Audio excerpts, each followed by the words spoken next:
네, 샬롬 시험목장의 부목자 이현숙입니다. 오늘 소개할 목장은 성가대입니다. 성가대는 지휘자 집사님, 그리고 반주하시는 악기 세분 반주자님, 그리고 16명의 성가대원으로 구성되어 있습니다.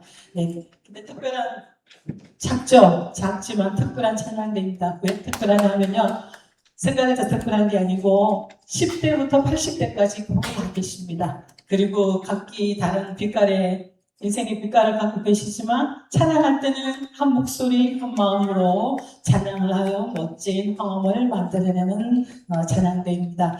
그리고 맛있는 비빔밥 한 그릇이 있다면 10대는 참기름 같은 고소한 정제이며 또 80대는 깊은 장맛을 내는 열분의 고추장이십니다. 그리고 대부분의 우리 단원들은 각종 나물과 밥, 그리고 승가대의 든든한 허리로서 묵묵히 찬양대를 이끌고 또 간식도 챙기시고 우리 공동체를 든든히 바치고 계시지요. 자, 그러면은 오늘 소개드리겠습니다. 우선 지휘자 집사님 성상철 지휘자 소개합니다. 네, 박수는 나중에 한꺼번에 해주세요. 시간 관계에서. 그리고 반주자이신 한명주 권사님, 그리고 오르간이신 이신혜 권사님, 그리고 팀파니의 이석빈 형제님, 그리고 대원들을 소개하겠습니다. 먼저 베이스의 잔칭 솔리스트 베이스 김종현 집사님, 그리고 총무 이부성 집사님, 실제로 오르간 집사님과 부부시죠. 그리고 세 번째로는 헷갈릴까 제가 적어봤습니다. 함정면 집사님, 자취 회계 받고 계시고요. 그 다음에 고선화 권사님, 이분 안 계시면 엘터 안 됩니다. 그리고 거의 4위 정민 집사님, 아주 부드러운 목소리 소유자시고요. 그 다음에 전본주 권임사님, 매주 예배 봉헌 순서를 맡고 계시고 아주 머리도 잘하시죠. 자, 그 다음에 이 가족은 온 가족 100%가 성가대원입니다. 김동훈 집사님, 박희연 집사님 오늘 근무 관계로 못 나오셨고요. 두 아들 건강히 예강이 소개합니다. 사실 큰아들도 있는데 군복무 중이라요. 지금 안 계시고요. 그 다음에 우리의 든든한 솔리스트 백희준 집사님, 우리 찬양 회중 찬송 때 찬송가님도 하시고요. 오늘 영상도 멋지게 만들어 오셨습니다. 그 다음에 솔리스트 소프라노 솔리스트 경나연 자매 소개하고요. 그리고 제일 처음으로 소개시켜드려야 되는데 서 계시면 너무 오래 서 계실 것 같아서 마지막으로 자, 천 장로님, 이호윤 장로님은 오늘 기도 행사 때문에 못 나오셨고요. 그 다음에 김희중 권사님, 인생의 깊은 연륜으로 누구보다도 순간에 모험이 되시고 성실하십니다. 자, 다 같이 인사드리겠습니다. 감사합니다.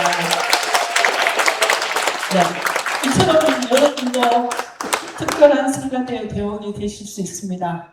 찬양에 대한 열정과 목소리만 갖고 오시면 됩니다. 많은 관심 부탁드리겠습니다. 감사합니다. 그리고 2부로 저희들 활동 영상 보여드릴 거고요. 이어서 3부 찬양대회는 영화 신의 악당 OST 주에서 나의 산 소망을 들려드리겠습니다.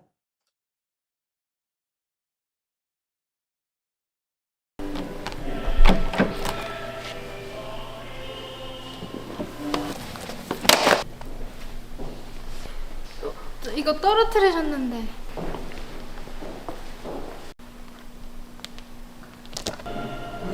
찬양모 뭐지? 나연아. 안녕하세요. 너 혹시 성가대 관심 있니? 뭐 재밌을 것 같긴 한데 제가 노래를 잘하는 건 아니어서. 그러면 들어와서 한번 경험을 해봐. 성가대 어때요? 우리 시온 성가대란 말이야.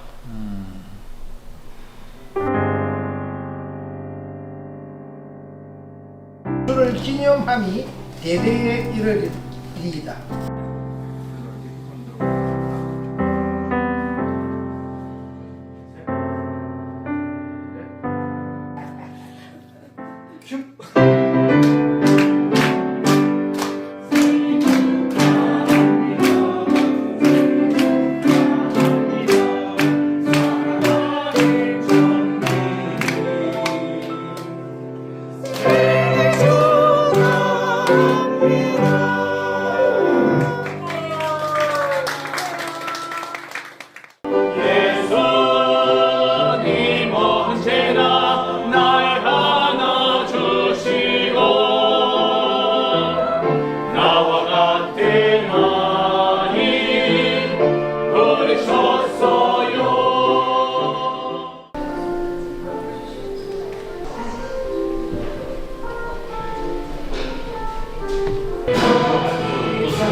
그 성가대를 오래 하신 이유가 혹시 있을까요? 찬양은 제가 정말 즐거워서 하는 거고 일주일을 살아가는 가장 큰 원동력과 힘이 되기 때문에 찬양을 놓을 수가 없습니다. 인상. 첫인상. 딱 처음 여기 성가대 했을 때. 저 노래 그때 못했는데 엄청 용감하게 큰 소리로 노래했던 기억이 아직 남습니다. 지금 생각하면 너무 창피하고 부끄럽지만 그때는 제가 잘하는 줄 알고 엄청 크게 했던 기억이 있습니다. 저는 찬양은 음정이 있는 기도, 네. 때로는 마음이 울적할 때, 기쁠 때, 또 정말 예수님이 보고 싶을 때 이런 모든 노래를 가사를 통해서 음정을 통해서 또 가사를 표현할 수 있기 때문에 해도 재미있는 것 같아요. 사랑합니다. 성가대 그럼 분위기는 지금 어떻게 생각하세요? 지금 분위기도 역시 그때와 똑같이 체온이 그거보다 조금 더 올라간 느낌? 그리고 서로가 서로에 대한 신뢰와 사랑이 같이 함께 해줘서 정말 그 주님이 보시기에 아름다운 밥그릇 같은 느낌 그렇습니다. 너무 잘하시는데요. 마음에 있는 찬양이 있으신가요?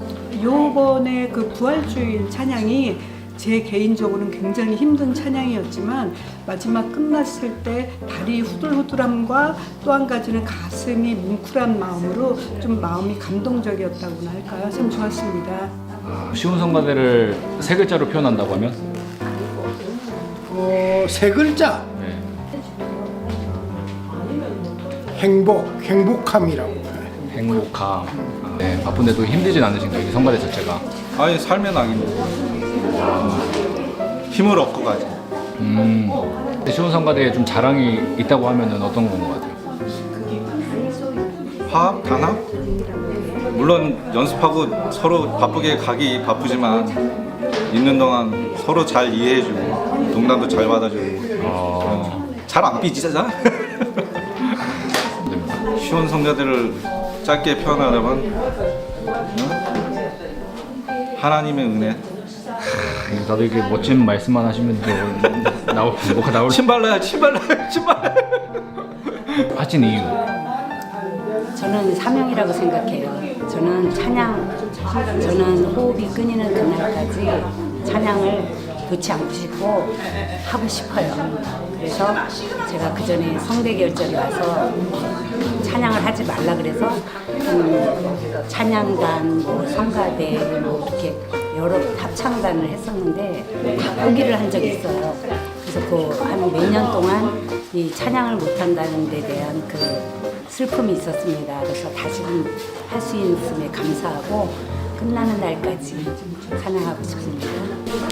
어떻게 이게 바쁘신데 일하시면서 이렇게 성가대 하시는 거 힘들지 않으세요? 당연히 해야 되는 걸로 생각하고 있어요. 애착, 사랑, 분위기는 좀 어떤 것 같아요? 사실 성가대에 계신 권사님, 장로님들 얼굴은 알긴 알았지만 성가대 들어오고 나서 더 많이 친해지게 되면서 생각보다 제가 생각했던 이미지보다 더 유쾌하고 그리고 더 생기 있는 뭔가 교회 성가대 하면 이렇게 분위기 있고 되게 좀 이렇게 무게감 있고 좀 엄숙한 그런 분위기잖아. 근데 되게 엄청 다 재밌으시고 친절하시고 연습 시간도 너무 화목하고 그래서 다들 친하시고 그래서 좋습니다. 성가대 자랑. 저희 성가대는 인원은 많지 않지만 그래도 알차다. 워낙 우리 찬양대가 저도 뭐 평생 찬양대하고 반주했지만 이렇게 친화력이 좋고 가족 같은 데는 거의 드물어요. 그래서 금방 적응하기 좋았죠. 마지막으로 쉬운 성가대는 나에게 뭐 땡땡땡이다. 시원 성가대 나에게 오아시스다.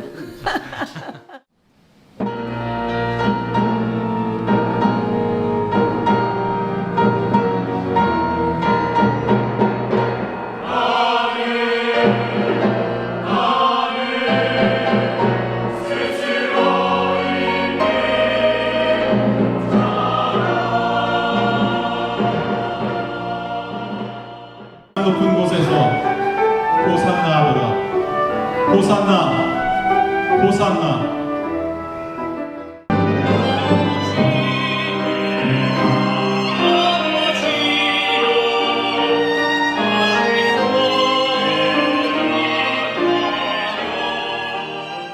모두 주를 버릴지라도 나는 결코 버리지 않겠나이다.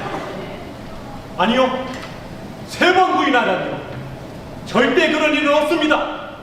내가 주와 함께 죽을지언정 주님을 부인하지 않겠나이다. 우리를 구원한다 하지 않았소. 이 고통에서 우리를 해방한다 하지 않았소. 근데 이게 뭐요? 언제까지 기다리란 말이오? 당장 우리를 구원하시오. 당장. 하나님의 아들이라 유대의 왕이라 저자가 저 인간이 어처구니가 없구만.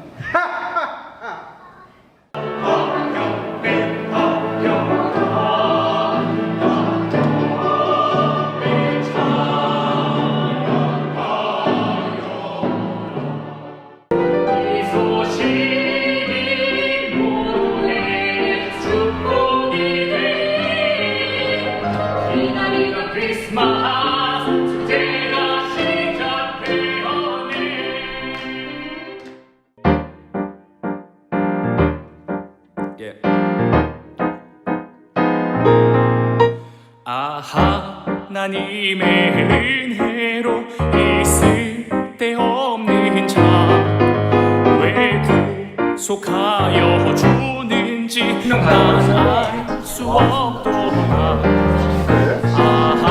하나님의 은혜로 있을 데 없는 자 왜 구속하여 주는지 난 알 수 없도다. 내가 믿고 또 의지하네 내 모든 형편 하시는 주님 늘 보호해 주실 것을 나는 확실히 아네.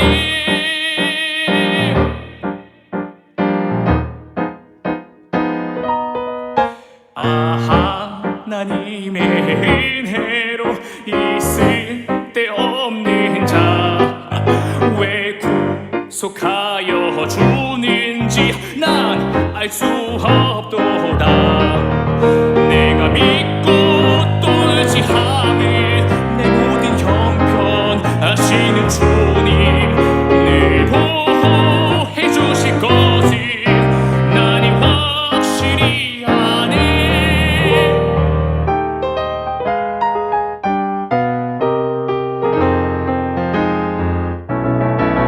내가 믿고 또 의지함을 내 모든 형편 하시는 주님 늘 보호해 주실 것을 나는 확실히 아네. 나는 확실히 아네. 나는 확실히 아네.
아주 옛날 예수님이 태어나셨던 동네 베들레헴 작은 마을에 이세 아저씨가 살고 있었어요. 아저씨에게는 아들이 아주 많았어요. 1명, 2명, 3명, 4명, 무려 8명이나 되는 아들이 있었지요. 그런데 그 당시에는 자식 중에 첫째 아들만 가장 중요하게 여겼어요. 이세 아저씨도 첫째 아들 엘리압을 가장 사랑했어요. 첫째 다음에는 둘째를 사랑했고, 둘째 다음에는 셋째를 사랑했고, 그랬으니까 맨 마지막 가장 막내는 아버지의 사랑도 제대로 못 받고 자랐지요. 막내 아들은 집안에서 부모님과 형들이 시키는 이런저런 일들을 해야 했어요. 그리고 위험한 일도 했어요. 바로 양을 돌보는 일이었어요. 왜 양을 돌보는 일이 위험했을까요? 그건 양을 해치려는 짐승들이 수시로 공격해 오기 때문이에요. 그래서 그 짐승과 싸우기 위해 목숨을 걸고 열심히 싸워야 했어요. 그런데 어느 날 베들레헴에 놀라운 일이 벌어졌어요. 이스라엘 최고의 제사장님인 사무엘 제사장님이 베들레헴에 오신 거예요. 베들레헴 어른들이 다 모였어요. 사무엘 제사장님은 말했어요. 여러분, 여호와께 희생 제물을 바치러 왔습니다. 여러분은 거룩하게 준비해서 나와 함께 하나님께 제물을 바칩시다. 그리고는 이새와 이새의 아들들도 오라고 했어요. 사실 사무엘에게는 다른 목적이 있었어요. 그것은 바로 하나님께서 시키신 대로 이스라엘에 새로운 왕을 세우는 것이었어요. 잠시 후에 이새 아저씨와 그 아들들이 들어왔어요. 이새 아저씨 바로 뒤에 바로 첫째 아들 엘리압이 들어왔어요. 사무엘 제사장은 생각했어요. 하나님이 왕으로 전거한 사람이 바로 이 사람이구나. 이렇게 큰 아들, 키가 크고 아주 멋있고, 바로 이 사람인가 봐. 그런데 그때 하나님께서 사무엘에게 말씀하셨어요. 그 사람이 아니다. 그 사람의 큰 키와 겉모습만 바라보지 말아라. 나는 사람이 보는 것과 같지 않다. 나는 사람이 보는 것과 같지 않다. 하나님께서 중요하게 여기시는 것은 사람들이 중요하게 여기는 것과는 달랐어요. 이 세상 사람들은 세상의 기준에 맞추어서 살아갑니다. 외모, 즉 키가 크거나 잘생기고 예쁜 것, 공부를 잘하는 것, 돈이 많은 것, 좋은 직장과 좋은 집에서 사는 것, 넓고 그런 집이죠. 그런 여러 가지 세상적인 목표를 두고 열심히 달려갑니다. 하지만 하나님께서는 분명히 말씀하십니다. 나는 사람들이 보는 것과 같지 않다. 그러면 하나님께서 보시는 것은 무엇일까요? 바로 중심이었어요. 새 한글 성경에서는 마음이라고 번역하고 있습니다. 여기에서 마음의 의미는 눈에 보이지 않는 사람의 중심을 말합니다. 오늘 말씀 사무엘상 16장 7절 하반절입니다. 제가 새 한글 성경으로 읽겠습니다. 나는 사람이 보는 것처럼 보지 않아. 사람은 눈에 보이는 것을 보지만 여호와는 마음을 보거든. 그렇다면 어떤 마음일까요? 이새 아저씨는 큰아들이 아닌 것을 알고는 얼른 둘째 아들 아비나답을 사무엘 앞에 세웠습니다. 사무엘 제사장은 말했어요. 하나님께서는 이 사람도 뽑지 않으셨소. 이새 아저씨는 이제 셋째 아들 삼마를 지나가게 했습니다. 사무엘 제사장은 똑같이 대답했어요. 하나님께서는 이 사람도 뽑지 않았소. 넷째, 다섯째, 여섯째, 일곱째 아들까지 모두 하나님께서 뽑지 않으셨어요. 사무엘 제사장은 물었죠. 이 아들이 전부 다인가요? 이세 아저씨는 대답했어요. 막내가 있긴 한데 그 애는 저기 양떼를 돌보고 있습니다. 사무엘 제사장은 막내를 당장 데려오라고 했어요. 이 막내는 정말 가족에게 있어서 하나도 중요한 존재가 아니었어요. 심지어 제사를 드리는 그 소중한 자리에도 부르지 않고 그저 양이나 돌보라고 했죠. 막내가 어리둥절한 표정을 가지고 들어옵니다. 그때 하나님께서 말씀하셨어요. 바로 이 사람이다. 일어나서 그에게 기름을 부어라. 가족 어느 누구도 챙기지 않았던 막내 아들, 가족에게 무시당하고 막미를 시키기에 딱 좋았던 그 아들, 그래서 홀로 양떼를 돌보고 외롭고 위험한 일을 했던 아들, 막내로 태어나 아버지 사랑 한번 제대로 받지 못했던 그 아들이 바로 하나님께서 택한 특별한 사람이었습니다. 사무엘은 그에게 기름을 부어주었어요. 기름을 부어준다는 것은 이스라엘의 왕으로 세운다는 그런 의미였어요. 바로 그 사람은 우리가 너무나 잘 알고 있는 이스라엘의 가장 위대한 왕 다윗입니다. 그런데 왜 다윗이었을까요? 하나님께서는 특별한 사람으로 왜 다윗을 세우셨을까요? 하나님에게는 엘리압이나 아비나답, 삼마, 그 밖에 다른 형들은 특별하지 않았던 걸까요? 아닙니다. 하나님에게는 누구나 다 특별한 사람입니다. 그리고 하나님께서는 모두 다 소중히 여기시고 그리고 사랑하십니다. 하지만 모든 사람이 하나님의 계획에 쓰임받는 것은 아니었습니다.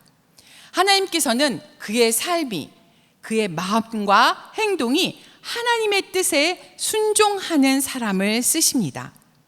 즉 하나님께서 부르신 그 특별한 그 사람의 마음에 하나님이 있어야 그 특별함이 변하게 되는 것입니다. 그렇다면 구체적으로 특별함이 빛나게 될 때는 언제일까요? 첫째, 그 마음이 하나님께로 향해 있을 때입니다. 다윗의 마음은 항상 하나님께 향해 있었습니다.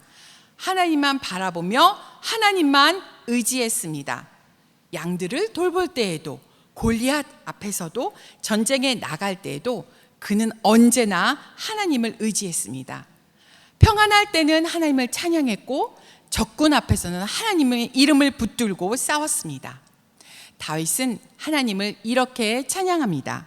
시편 40편 8절입니다. 나의 하나님이여, 내가 주의 뜻 행하기를 즐기오니 주의 법이 나의 심중에 있나이다 라고 말입니다. 블레셋 사람 골리앗이 이스라엘에 쳐들어왔을 때 골리앗의 덩치가 어마어마했는데 키가 3m, 우와 엄청 크죠? 3m 정도 되었고 몸에는 무려 60kg나 된 엄청난 갑옷을 입고 있었고 또 엄청난 크기의 창을 가지고 있었습니다. 그들은 자신과 대결할 사람을 보내라고 말하면서 이스라엘 사람들에게, 이스라엘 군대에게 모욕을 주었지요. 무려 40일 동안 말입니다. 그런 상황에서 사울과 이스라엘 군대는 아무도 하나님을 의지하지 않았습니다. 그저 외부적인 그 두려움에 벌벌 떨고 있었을 뿐이지요. 오직 다윗만이 하나님만 의지하며 담대하게 나아갑니다. 여러분은 어떠십니까? 여러분 앞에 골리앗과 같은 그런 큰 어려움, 그 어려움이 무서워서 벌벌 떨며 서 있으지는 않으십니까? 하나님을 믿고 하나님께 기도하기보다는 우리의 생각으로, 우리의 지식으로 그 어려움을 해결하고자 끙끙거리고 계시지는 않습니까? 우리는 먼저 우리 마음에 무엇이 있는지 돌아보아야 합니다. 그리고 우리 마음에, 우리의 중심에 하나님에 대한 믿음을 굳건히 다시 세우셔야 합니다. 둘째, 특별함이 빛이 날 때는 다른 사람과 비교하지 않고 오늘 내 모습에, 내가 처한 상황에서 감사할 때입니다. 다윗은 비교하지 않았습니다. 아버지가 형들만 사랑해도 왜 나는 사랑하지 않나 불평하지 않았습니다. 아버지가 양을 돌보는 위험한 일을 맡겨도 불평하지 않았습니다. 제사 드리는 중요한 자리에 부르지 않아도 화내지 않았습니다. 그저 오늘 나에게 주어진 순간순간마다 하나님께 감사를 드렸습니다. 그럼 어떻게 이렇게 감사드릴 수 있었을까요? 그것은 바로 하나님께서 나와 함께, 자신과 함께 계신다는 것과 무엇보다도 하나님께서 나를 지켜주신다는 것을 믿었기 때문입니다.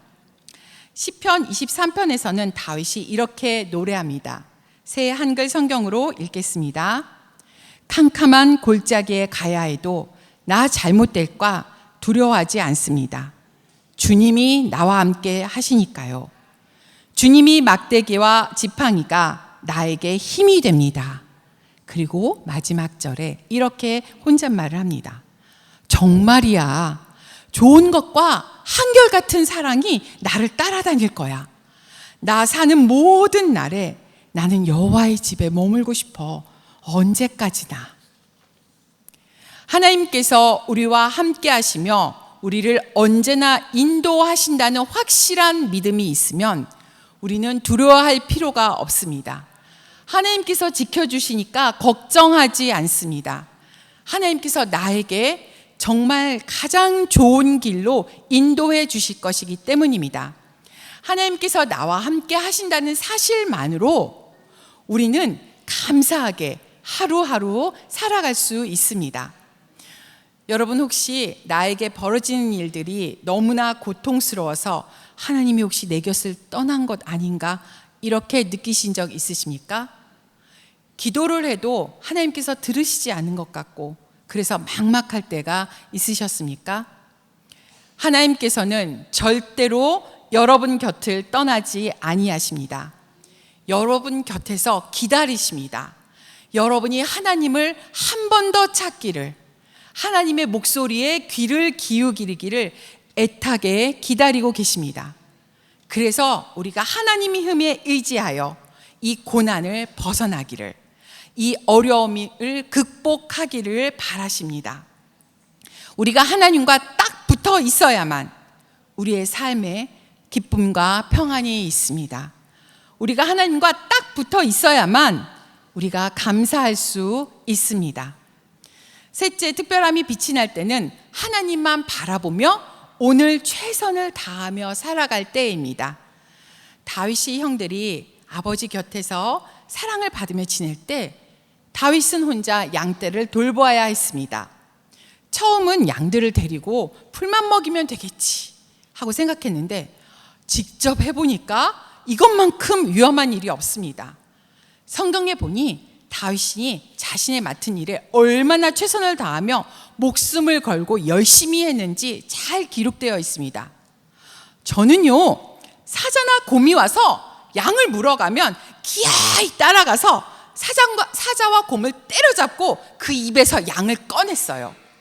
또 나를 죽이고자 하면 짐승의 수염을 잡고 쳐서 죽였어요. 와, 이렇게 다윗은 자신이 맡은 양을 돌보고 지키는 일에 정말 열심히 했습니다. 그렇기 때문에 그가 골리앗에 돌을 던져 쓰러뜨리는 것은 우연이 아니었겠죠. 자기보다 엄청나게 큰 짐승을 쓰러뜨리기 위해 그는 돌과 물매를 쓰는 것을 연습하고 또 연습했을 것입니다. 이와 같이 오늘 우리가 해야 하는 일을, 하나님께서 우리에게 맡겨주시는 일을 정말 열심히 할 때 우리의 능력은 점점 커지고 우리의 특별함은 빛이 나게 됩니다. 그렇다면 다윗은 항상 빛이 나는 사람이었을까요? 절대 아닙니다. 다윗도 우리와 같이 한없이 나약한 사람이었습니다. 그는 명성만큼이나 너무나 죽을 것 같은 크나큰 시련을 겪었습니다. 믿었던 친구에게, 심지어 자식에게도 배신을 당했고 자식이 죽는 것을 보아야만 했습니다. 무엇보다도 엄청난 죄를 저질렀는데 그것을, 자신의 죄를 덮기 위해 살인을 지시하기도 했습니다. 이처럼 다윗은 인간이 겪을 수 있는 모든 아픔을 겪었을 뿐만 아니라 정말 끔찍한 죄도 저지른 사람이었습니다. 하지만 그럼에도 불구하고 그는 항상 하나님 곁에 있었습니다. 하나님의 말씀에 항상 귀를 기울였습니다. 우리아의 아내 밧세바를 얻기 위해 우리아를 죽였을 때 선지자 나단이 찾아와서 다윗에게 다윗의 죄를 낱낱이 밝혔습니다.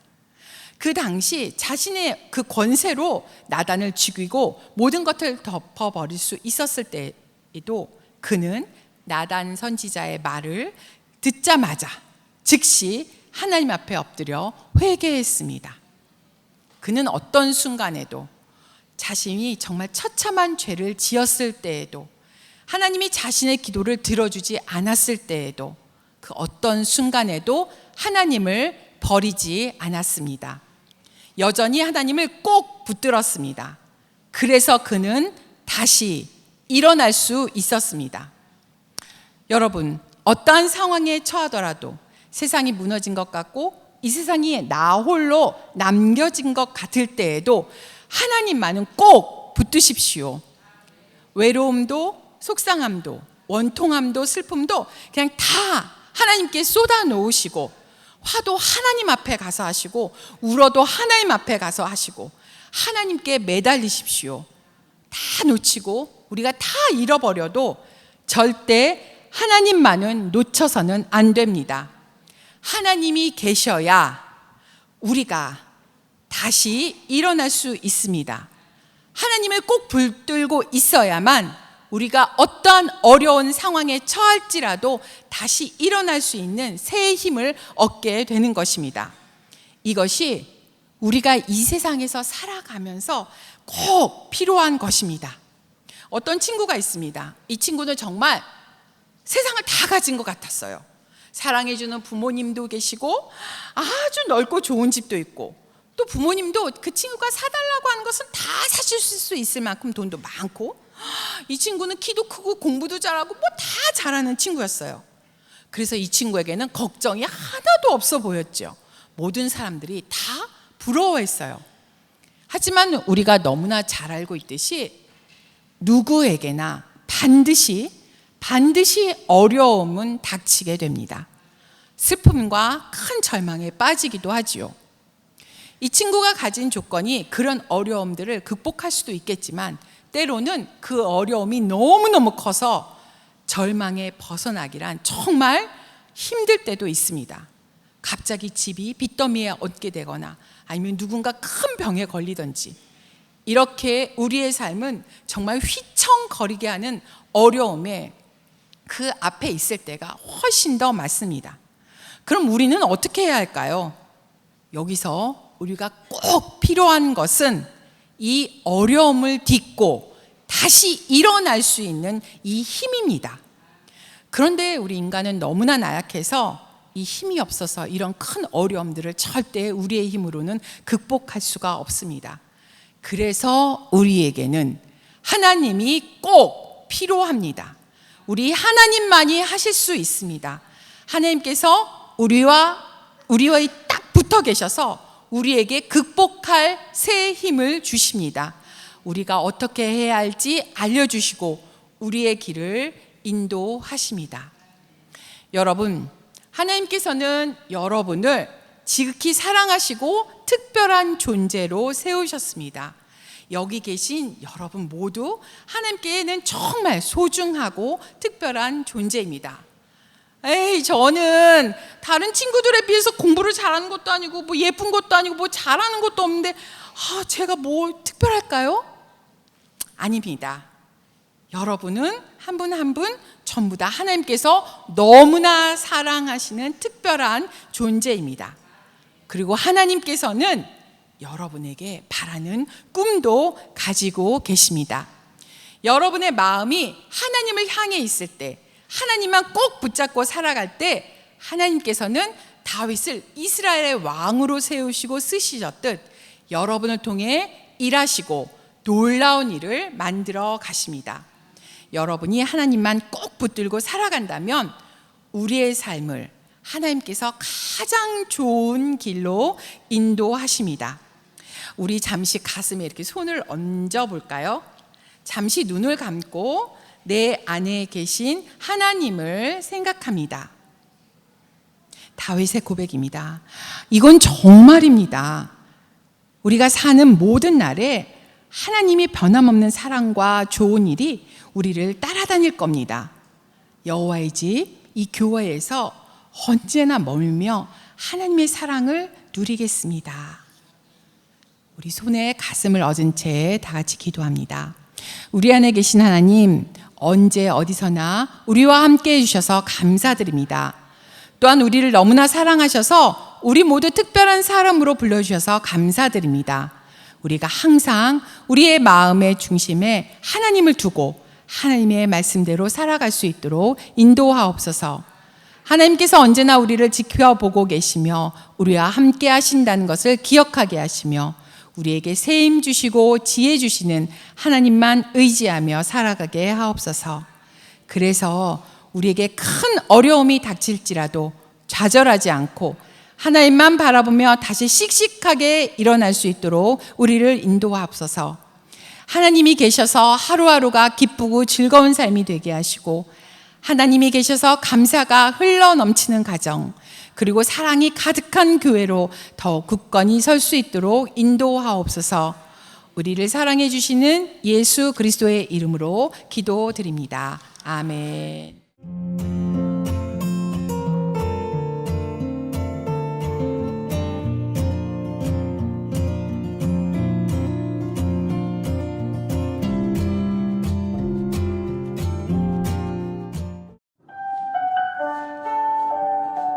주님, 지금 너무 지치고 힘들어서 제 힘으로 하는 기도조차 할 수 없습니다.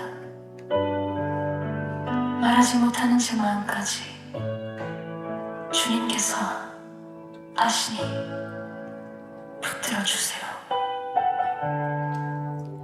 I believe, 믿음을 붙잡고 I believe 주님 나를 이끄소서. 거센 태풍이 휩쓸고 간 내 마음 아무것도 남지 않은 나의 삶 어두운 세상의 벼랑 끝에서 삶의 길을 잃어버린 날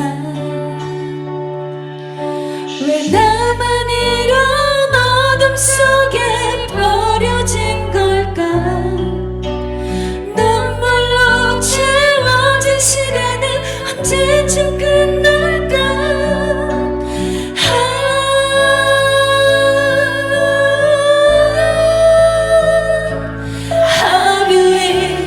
I believe 믿음을 붙잡고 I believe 주님 나를 이끄소서. I believe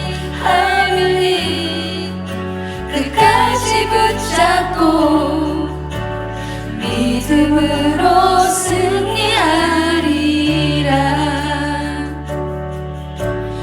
나 속에 나의 손을 잡아주신 분 눈물로 채워진 시간을 멈춰주신 분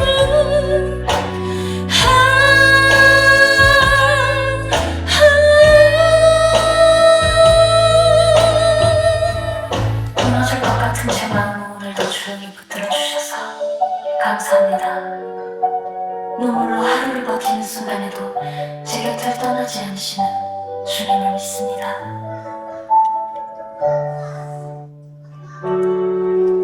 믿음을 붙잡고 I believe 주님 나를 이끄소서. I believe 끝까지 붙잡고 믿음으로 승리하리라.